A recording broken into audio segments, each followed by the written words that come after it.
It was only my first day at work, and my gorgeous boss already pulled me into an online game. No small talk, no pleasantries. I immediately picked Pineapple Boy as jungler. The moment I entered the game, I went straight to steal his jungle creeps. After stealing them, I trash-talked him hard. But instead of retaliating, he just stared at my in-game ID and practically ground his teeth in rage. Bro, that 2 pesos you scammed from me? It's been 5 years now. Have you spent it all? Boom. It felt like something exploded in my brain. I froze and panicked like crazy. I suddenly remembered what I had done 5 years ago when I pretended to be a girl in a game to scam rich players, and this falling snow was the one and only victim I ever had back then. Back then, she was just an innocent little girl with the sweetest voice. She kept calling me Kuya Kuya, begging me to carry her in ranked games. I played her dirty and told her I wanted to buy a new skin, but I was short by 2 Philippine pesos. Without hesitation, she sent the money immediately. The moment I got it, I blocked her as fast as I could and disappeared. From that day on, I vanished like a bubble. But never, not even in my wildest dreams, did I imagine that 5 years later, in a situation like this, we would meet again. That cute and wealthy little girl had suddenly become my boss. Hmm, Miss Isu, maybe you have the wrong person. This account, I just bought it. Swing smiled in the most chilling way. She picked up her other personal phone from the desk and dialed a number directly. In the next second, the phone inside my pocket started vibrating violently at the worst possible moment. Its ringtone in the middle of the dead-silent office was deafening and echoed through the entire room. All 12 pairs of eyes in the office snapped toward me at the same time. My legs gave out and my knees just dropped to the floor on their own. Madam, please have mercy on my life. Well, since it turns out it's you, the interest from the past 5 years has been building up. We need to settle this properly. She picked up her phone again to continue the game. The match went on, but she no longer attacked the enemies. Instead, she chased me all over the map and revealed my location to the enemy team. After one match, my score was absolutely devastating, 0-20. Then, without any hesitation, she reported me, wiping out every bit of my credit score in the game. Finally, she stood up and made an announcement in front of the entire company. Starting today, Lin K will be transferred as special assistant to the president. Move her desk into my office. While everyone stared at me with pitying eyes, my workstation was relocated right under her watch, and she gave me my first mission. Go outside, count every single ant in the flower bed downstairs. If even one goes missing, your salary gets deducted. Looking at the blazing, brutal sun outside, I was stunned, but I had no way out, and there was no way I could curse at her now. In the end, I spent the entire afternoon standing under the scorching sun counting ants. I literally got sunburned and my skin started peeling from the heat. When I got home to my rented room that night, my mood got even worse every time I thought about it. You know what? I'm resigning from this terrible job. The next morning, I went straight to the HR department to submit my resignation letter. The woman at HR looked at me with a mix of sympathy. Then she handed me a contract. Lin K read this contract first. If Party B, Lin K, resigns before the contract ends, she is required to pay Party A penalty fine of 2 million pesos. 2 million. Is this woman a demon? All of this over 2 pesos? Does it really have to come to this? I had no choice but to endure the humiliation. I went back to the CEO's office to continue suffering through her torments. Lin K, make me some coffee. I brought it to her. She took one sip and suddenly poured it all over my feet. Too hot, too cold, too sweet, no sugar. She made me go back and forth more than 10 times. I could barely feel my legs anymore. Just when I thought my suffering was finally over, she hit me with another order. The company is implementing a new corporate culture. As my special assistant, you should lead by example. Starting tomorrow, you will come to work in cosplay every single day. Cosplay as what? Let's start with your favorite Pineapple Boy. So the next day, me, a grown man nearly 6 feet tall, squeezed into a cosplay costume of Marco Polo that was way too small. Wearing Pineapple Boy's wig, walking around the entire office doing his signature moves. Everywhere I went, I could hear uncontrollable laughter. Whatever dignity I had left that day was completely thrown on the floor and stomped on repeatedly. When the regular department meeting came, Suching Shu pushed the humiliation even further. She pointed at the financial report on the projector and told me, "Special Assistant Lin, use Pineapple Boy's voice and read this financial report in front of everyone." I held back the urge to hurl the report straight at her face and read it out loud in the voice of a complete idiot. "Whenever I see you all, I'm reminded of someone. He owes me 2 Philippine pesos. Ha ha ha." After the meeting ended, I was in the pantry with some coworkers. I called Suching Shui an old witch, but unfortunately she caught me red-handed. What was strange, though, she didn't even get angry. Instead of getting mad, she looked me up and down like she was actually amused. "Oh, so I'm the old witch. Then where's my broomstick? I'm giving you half an hour. Buy me a witch's broomstick and bring it here. Oh, and one more thing, you have to write it back." So while stunned passers-by stared in disbelief, I rode a broomstick all the way back to the office. Suching Shu was standing by the large office window, watching my ridiculous performance on the monitor. Finally, slowly, a smile crept across her lips, a real and genuine smile, even though I knew that smile was absolutely mocking me. That evening, she made me work overtime alone again, and not just that, she ordered a massive spread of all my favorite foods, crayfish, barbecue, and fried chicken.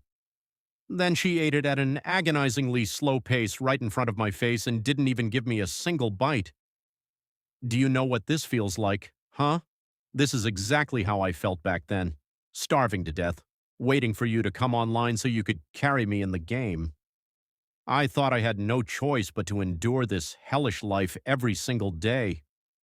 But then an uninvited visitor suddenly barged in at that very moment.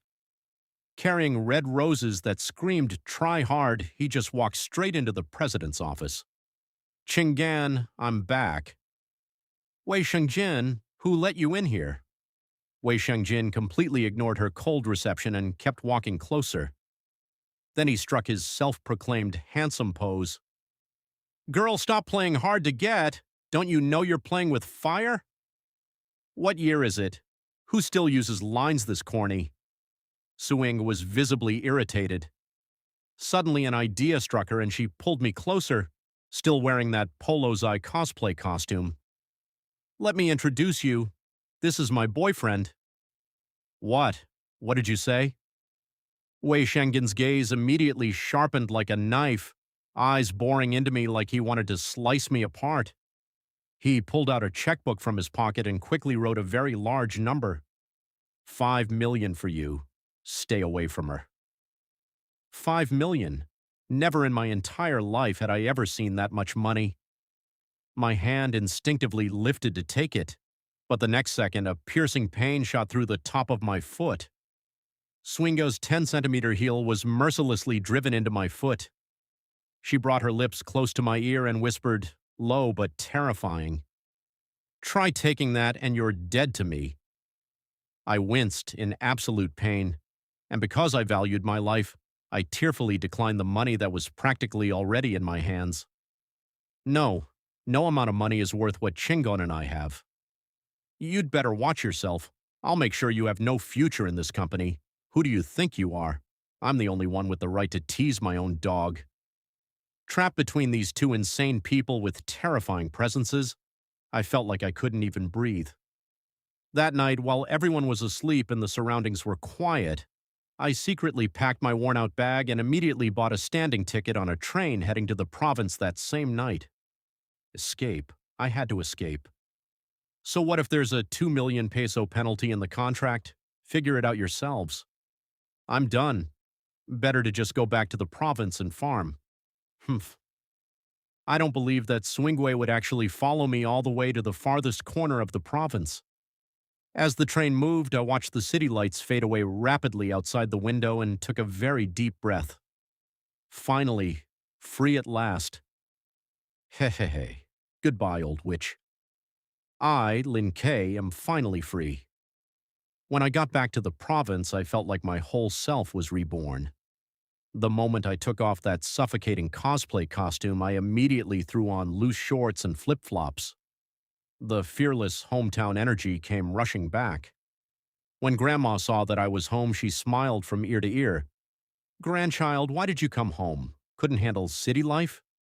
"Aye, Grandma, city life is no life at all. Life is so much better here." For the next 2 days, I had the time of my life. Every day I hung out with the snotty-nosed kids at the Sari Sari store by the village entrance to play Mobile Legends. Completely absorbed in the game, I bragged to them about my legendary moves from back in the day. You know, back in the day, this Kuyake was the #1 Marco Polo player on the entire server. Even if Cardo Dalase himself saw me with my 2 guns, he'd definitely call me master. The kid's eyes went wide with admiration, which inflated my ego enormously. Then suddenly, on the one dusty road leading into the village, a thick cloud of dust swirled in the air. A car that I had only ever seen on the internet, absolutely top of the line, was approaching. Way too flashy for our muddy road. The farmers in the fields, the women hanging laundry, and the people cooling off under the trees, they all stopped what they were doing and were stunned. They rushed over to satisfy their curiosity. "Wow, that's something.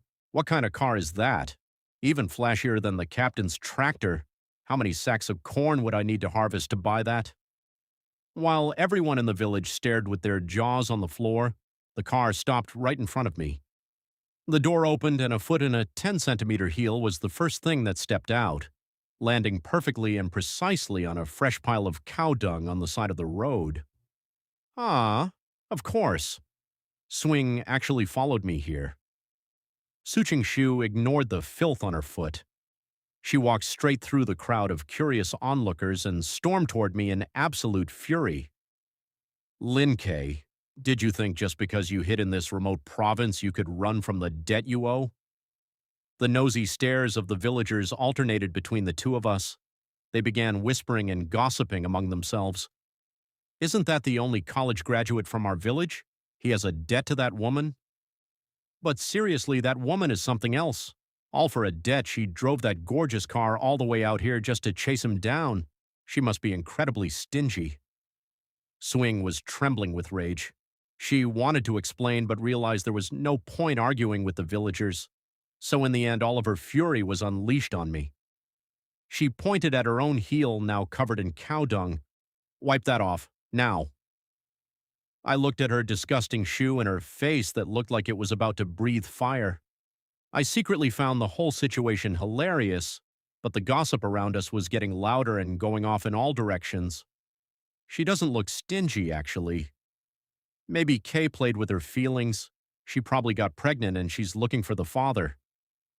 My head pounded like crazy. I was terrified that if I let her cause any more of a scene, my reputation would be completely destroyed for good.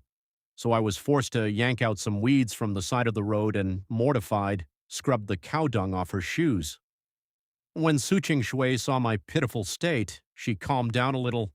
Then she declared, until my debt was fully paid, she had nowhere else to go.